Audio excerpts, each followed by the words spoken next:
Laissez-moi vous parler de l'autisme de haut niveau, autrement appelé autisme Asperger ou ASPI pour les intimes, et notamment en entreprise. Ce n'est pas une tare, ce n'est pas une maladie non plus, ça ne se soigne pas. Vous pourriez m'opposer que certaines maladies incurables ne se soignent pas non plus, mais n'en demeurent pas moins des maladies. Ah bah oui, c'est vrai. Mais non, pas là. Du coup, l'avantage, comme ce n'est pas une maladie, ce n'est pas contagieux.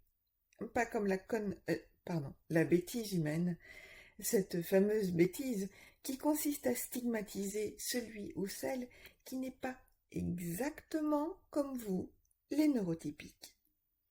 Neurotypique, c'est le terme moche qui désigne tout individu qui entre dans la norme.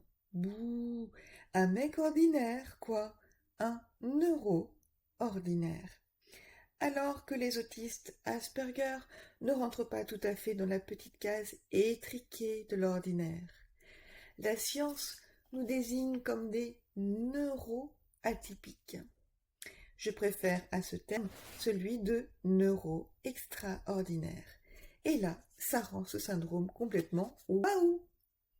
Comme vous, j'ai 2 yeux, 2 bras, 2 jambes, tout en double, à part le nombril, la bouche, le nez, le menton, le front et certains organes internes.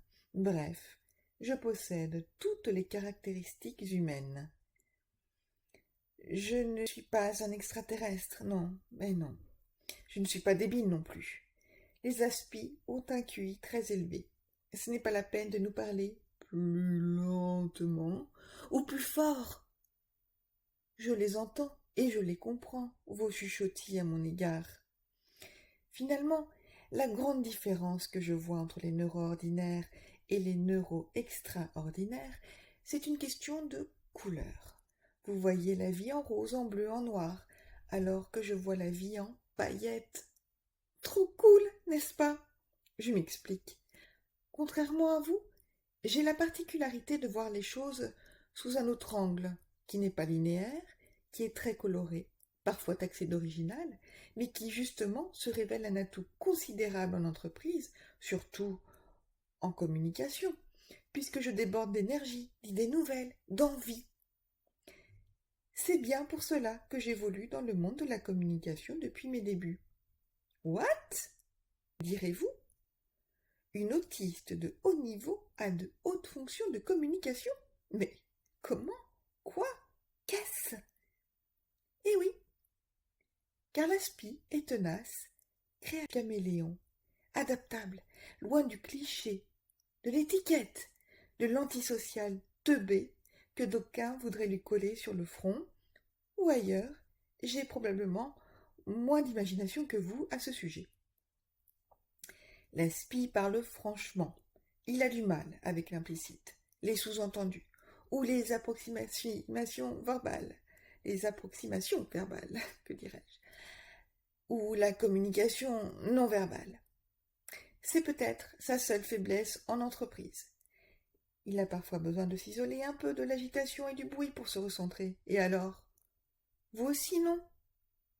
Cela vous fait du bien, avouez, de temps en temps, de sortir du bruit incessant du téléphone, du bavardage de vos collègues. Et alors, ce n'est pas pour ça qu'on va trouver que vous êtes bizarre.